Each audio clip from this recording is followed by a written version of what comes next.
Hey, what's going on, guys?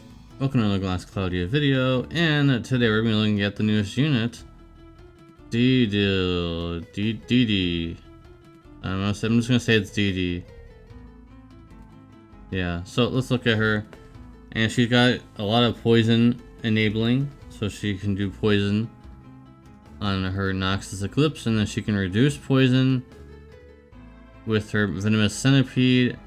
She can do poison and or illness. I think illness would be better, but there's a huge focus on poison on this character. I'm not really sure why it's not just all status ailments, but just mostly poison. And on her special, she'll be able to actually inflict many status ailments. So already we're gonna have to compare her to V. And yeah, V isn't nearly as good without his cane, but it was available in the shop for a certain period of time, so we're gonna be definitely comparing her to V. So basically, she just has a lot of dark damage bonuses and poison bonuses, poison stacking damage cap bonuses, and her damage taken is reduced if she's fighting something that has a debuff, status ailments. And also she increases the duration of status ailments. Sorry about that. And then she has Brutal Slayer, which is pretty good. She also has this Poison Drinker, which I've never seen before. So it's pretty good for poisoning. She also has this by default, that Annual Mouth, not too bad. And she has a lot of dark increases, she has dueled innately, which is pretty good for new players. Wormbane Hex, which is an interesting ability. Stinger, critical damage, 3000 against poison enemies or deadly poison, and chance for skill attacks to enemies with poison, deadly poison to insta-kill. Well, obviously not going to work on a lot of things, but against mobs that's okay. She gets a higher damage cap with their poison or daily poison, and then the last one I think is the best one. She will give a debilitating poison debuff, and they will take a 20% damage reduction on them on the boss or whatever you're fighting. Not too bad on that one.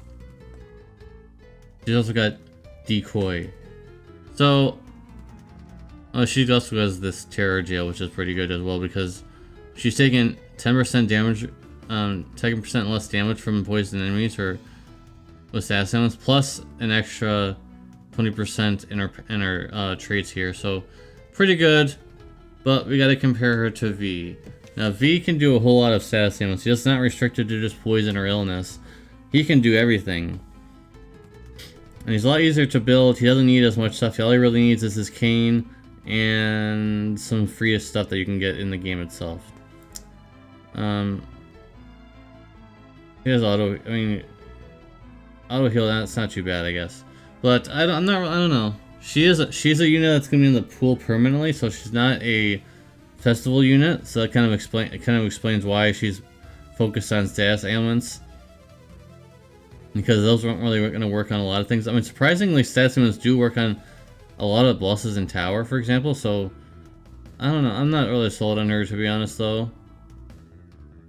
Being focused on status ailments when you're not V. It's so hard to think about another unit that could do status ailments when you got V, and he just came out recently too, and you could actually pick him, I believe, right? So I don't know. It's a hard sell. It's a very hard sell considering she's not a festival unit, so she's lacking in some things.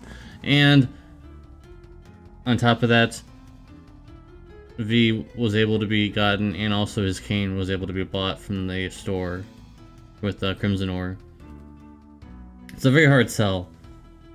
She can do damage. I just don't know where she's gonna find room. If you've got V already, there's no point in even looking at her. Other than not gonna say anything about this, but but yeah, I don't know. It's a hard sell, guys. So all in all, I think I'm gonna give her a 7 out of 10. She's okay. She's in the permanent pool, so we might pull her eventually for free from those blue tickets and things. I'm not really all that impressed with her SC0s. They're just okay. And for some reason she has claw bonuses, but her arc has a spear, And obviously this arc is meant for her. This arc might not be specifically with her in mind, but obviously all these things are, like the trait is not too bad. You get a boost of damage, 30% if you have a number of poison enemies. And you also get some physical attack. And then you get some two-handed spear bonus, which is pretty good. That's pretty good. And then you have poison power, which is very nice. And poison counter, which is not going to be as useful, I don't think. Might be useful in your tank, and you give this to them to help with her damage a little bit.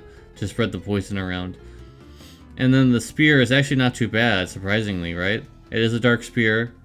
It looks like it's not, but it is. And you just get a generic 10% physical attack damage, and also if you are fighting something that has status damage, you get a 20% increase in damage. So not too bad of a spear. Otherwise, it's not really that great of an arc. I'll give it like a 6. Not really up there on the up and up of what you need, to be honest. So pretty much a skip banner.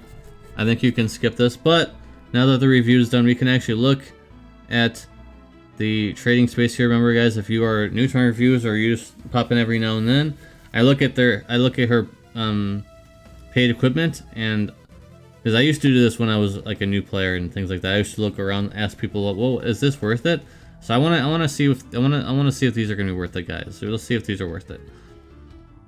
Damage cap to enemies with status damage 3000. Boost physical attack damage based on int.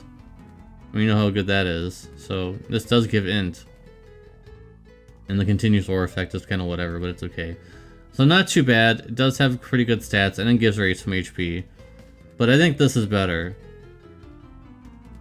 First of all, it's an accessory, which is much better than clothes. And you get a variation of status ailments given by unit 20%, which is already extremely good, but there's even more. During status ailments, boost strength and intelligence by 10%. And you also get another 20% damage reduction. This is a must-have. If you're going to pull for her, this is a must-have, guys. And you get some resistances in here for herself. This is a must-have. Compared to the claws, you can live without these. These are pretty good, but you can live without them. But this feels like a must-have. This feels like it's going to be glued to her face. Ironically, it really is on her face. But I feel like this is a must-have. This is an insane addition. V wishes he had this, but he does not. So, really good there. So if you can only pick one of these two, definitely pick the Veil. But once again, that's not in my review. Of course, I just did this after the review. Anyways, that's going to be a firm review, guys. If you're going to pull for her, good luck. Hope you can get her pretty quickly. And if you're skipping, well, I think it's a good time to skip because there might be something on the horizon they might want instead. Alright, guys, that's going to be it for this video. Thank you guys very much for watching. Appreciate you, and I hope to see you in the very next video. By the way, if we're going for waifu status, she's a 10 out of 10, but sadly, there's no waifu scale in my reviews. So, alright, guys, see you next time. Peace.